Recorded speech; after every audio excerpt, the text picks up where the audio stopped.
So today's subject is English and topic is parts of speech. So in that topic we will learn about verbs.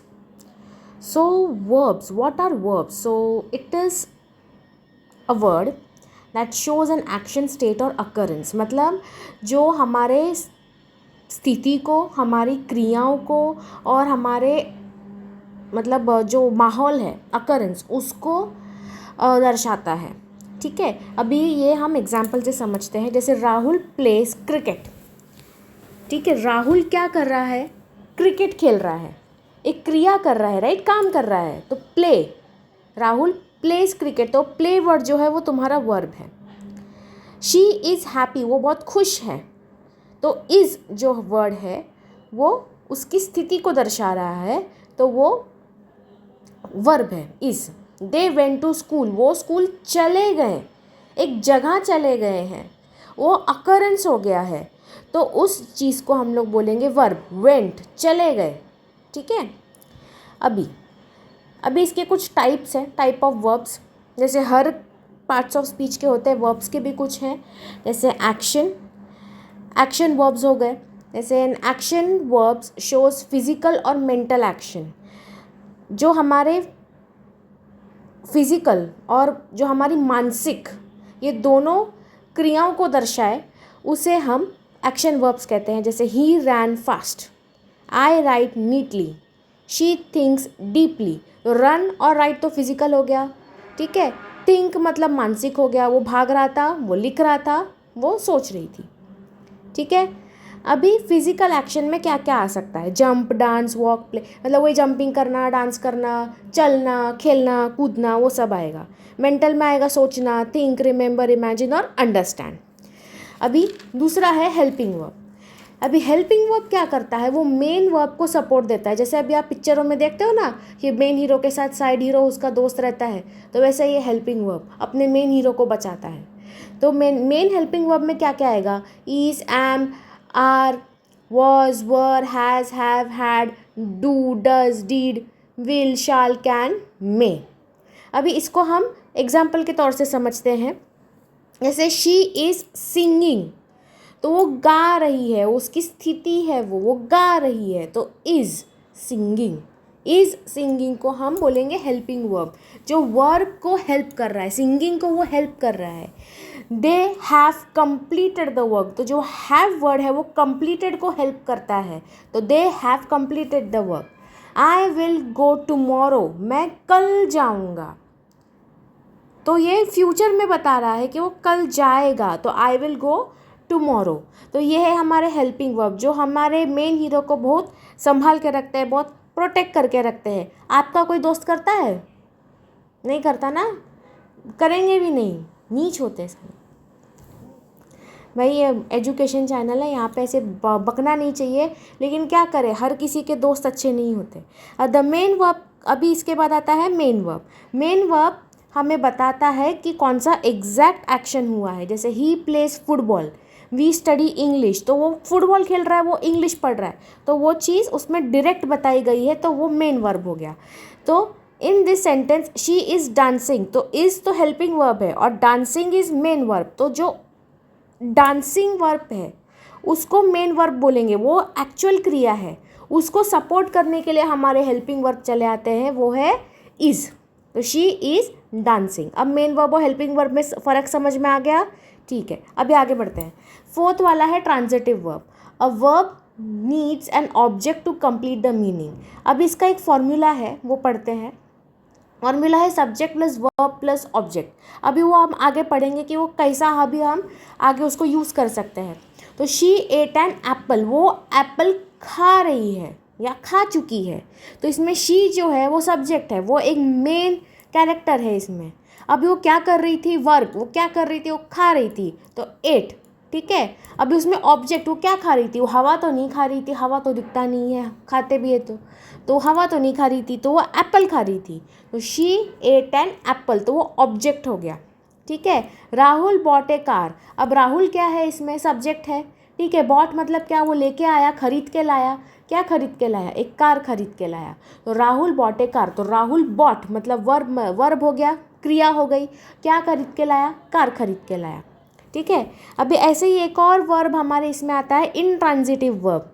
Intransitive verb का मतलब है जिसको object का ज़रूरत ही नहीं है, ठीक है। यहाँ पे सब्जेक्ट प्लस वर्ब का एक फॉर्मूला होता है, सब्जेक्ट प्लस वर्ब। अभी एग्जाम्पल से समझते हैं। द बॉय क्राइड, बच्चा रोया है, बेबी क्राइड है, सॉरी बॉय नहीं बेबी है, बेबी क्राइड। तो बस इसमें सब्जेक्ट बेबी हो गया, क्राइड वर्ब हो गया। बर्ड्स फ्लाई, बर्ड्स मतलब सब्जेक्ट, फ्लाई मतलब वर्ब। तो ये दोनों का मतलब इस ये फॉर्मूला से ही समझ में आएगा, subject plus verb plus object. She ate an apple, subject plus verb, इसमें ऑब्जेक्ट भी लगता है। Birds fly, the baby cried, I am going, तो आई एम गोइंग तो इनट्रांजिटिव वर्ब। तो इसमें सब्जेक्ट प्लस वर्ब लगता है इंट्रांजिटिव में, और ट्रांजिटिव में subject plus verb plus object जो हमें प्रॉपरली दिखाता है, मीनिंग बताता है, वो ट्रांजिटिव, एंड जो नहीं बताता वो इंट्रांजिटिव। अभी आगे बढ़ते हैं लिंकिंग वर्ब। लिंकिंग वर्ब क्या करता है, कनेक्ट करता है सब्जेक्ट को मोर इन्फॉर्मेशन के साथ, ज़्यादा इन्फॉर्मेशन जो प्रोवाइड करे वो है लिंकिंग वर्ब। अभी कॉमन लिंकिंग वर्ब क्या हो सकते हैं, is, am, are, was, were, seem, become, ये हमारे हेल्पिंग वर्ब के साथ थोड़ा थोड़ा मैच करता है। अभी इसको आगे हम समझते हैं। इसमें कोई डायरेक्ट लेकिन वर्ब नहीं होगा, जैसे शी इज़ डांसिंग था, और इसमें हेल्पिंग वर्ब में इसमें नहीं होगा। इसमें सीधा सीधा इसके बारे में बता देंगे कि सब्जेक्ट क्या है, क्यों है। तो ये बता देखते हैं, शी इज़ ए डॉक्टर, ठीक है। तो शी इज़ ए डॉक्टर, तो इस वर्ड जो है वो कुछ क्रिया को नहीं बता रहा है, वो डायरेक्ट उस इंसान के बारे में अच्छा इन्फॉर्मेशन दे रहा है, वो तो भाई डॉक्टर है। तो she is a doctor. The soups taste good, तो इसमें सूप कैसा है, इसका टेस्ट कैसा है, अच्छा है। तो टेस्ट जो वर्ड है, जो क्रिया है, वर्ड है टेस्ट, वो बहुत अच्छा है, तो डायरेक्ट इसको लिंक कर दिया, ठीक है। अभी इसके बाद आता है मॉडल वर्ब। तो ये मॉडल वर्ब का एक अलग ही पूरा एक चैप्टर है, मॉडल ऑक्सिलरीज करके, जो हम बाद में सीखेंगे। पहले हम इसके कुछ जिस देख लेते हैं, इसके कुछ मतलब हम झलक देख लेते हैं। Verbs express ability, permission, possibility and necessity, जो हमें हमारी काबिलियत, हमारी परमिशन को जितनी पॉसिबिलिटी है और नेसेसिटीज़ है, ये जो वर्ब दिखाता है उसे मॉडल ऑक्सिलरीज कहते हैं। जैसे कॉमन मॉडल और मॉडल वर्ब्स है can, could, might, may, must, should और वुड। अभी इसके एग्जाम्पल समझते हैं। आई कैन स्विम, मैं स्विमिंग कर सकता हूँ, तो आई कैन जो वर्ब है वो मॉडल वर्ब हो गया। यू शुड स्टडी हार्ड, ये जो बता रहा है कि भाई तुमको करना ही पड़ेगा, ये नेसेसिटी है। इट माइट रेन, तो ये तुम्हें ये बता रहा है कि पॉसिबिलिटी हो सकती है। इट माइट रेन, तो ये सारे मॉडल वर्ब्स है। अब फॉर्म्स ऑफ वर्ब, इसमें बेस फॉर्म होता है गो, ईट, राइट। अब पास्ट फॉर्म है, पास्ट पार्टिसिपल फॉर्म है, प्रेजेंट पार्टिसिपल, ये तुमको टेंसेस में पता चलेंगे जो हम आगे जाके सीखेंगे। Went, ate, wrote, gone, eaten, written, going, eating and reading. अभी ये जैसे बेस फॉर्म गो है तो उसका पास्ट फॉर्म कैसा होगा, वेंट, वेंट को गॉन, तो ये कैसे हम पता करेंगे। जैसे वेंट पास्ट फॉर्म होता है कि भाई जस्ट वो जा चुका है, पास्ट पार्टिसिपल ज़माना हो गया है जाके, गॉन हो गया है वो। और प्रेजेंट पार्टिसिपल मतलब वो अभी जाने की तैयारी में है, गोइंग में है। तो उसे हम इस तरह डिवाइड करते हैं। ये जस्ट आपको एक बेसिक सिखा रही हूँ, इसका जो डीपर मीनिंग है टेंसेस में पता चलेगा। तो ईट का भी वैसे ही होगा, ate, eaten, eating, write, wrote, written, writing. तो ये ऐसे पता चलता है। अब इसके इंपॉर्टेंट पॉइंट्स आपको हमेशा रिमेंबर करने हैं, हमेशा याद करके रखना है कि हर सेंटेंस में एक वर्ब होता है। हर एक सेंटेंस में आपको वर्ब मिलेगा, वो आपको टेंस के थ्रू टाइम दिखाएगा। टेंसेस, ये टेंसेस आपको प्रॉपरली पढ़ना है आगे, तो ये आपको नोट करके रखना पड़ेगा। इसलिए पास्ट फॉर्म, पास्ट पार्टिसिपल दिया है। हेल्पिंग वर्ब्स हमेशा मेन वर्ब को सपोर्ट करता है, ठीक है, हमेशा।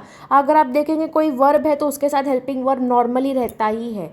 सम वर्ब्स हमेशा ऑब्जेक्ट्स लेते हैं, लेकिन हर वर्ब को ऑब्जेक्ट की ज़रूरत नहीं है, ठीक है। अभी वो हम लोग ने आगे जाके एग्जाम्पल्स में देख लिया। अभी इतना तक अगर आप आ गए हो तो बहुत बहुत धन्यवाद। अगर आप आए हो तो इसके लिए मैं जस्ट आपको एक बात बोलूँगी कि आज मैंने ये जो है सेशन जो है हिंदी में लिया, क्योंकि कभी कभी आप लोगों को इंग्लिश में कुछ दिक्कत होती है या कुछ प्रॉब्लम होता है, तो इसके लिए मैंने आज का सेशन जो है हिंदी में लिया है। अभी इसके बाद हम वर्कशीट पे जाएंगे। ये देखिए, ये हमारा वर्कशीट है, ये आपको सॉल्व करके लाना है। अगर आप लोगों को कोई भी दिक्कत होती है तो आप हमें कमेंट में लिख सकते हैं। को जो फेवरेट पार्ट आपको आज का लगा है, आज के लेक्चर का लगा है, वो भी आप कमेंट कर सकते हो। और इसी के साथ साथ मैं इतना बोलूँगी कि लाइक, शेयर और सब्सक्राइब जितना हो सके कीजिए, ताकि हर भारतीय, हर इंडियन आज के ज़माने में पढ़े लिखे आगे बढ़े। ये जो इन्फॉर्मेशन है ये हर कोई आपको नहीं देता है, ये इसी चैनल पे आपको मिलेगा कि बेसिक जो ग्रामर है हम पहले से शुरुआत करें, और भी आगे के सब्जेक्ट्स आएंगे। थैंक यू, धन्यवाद।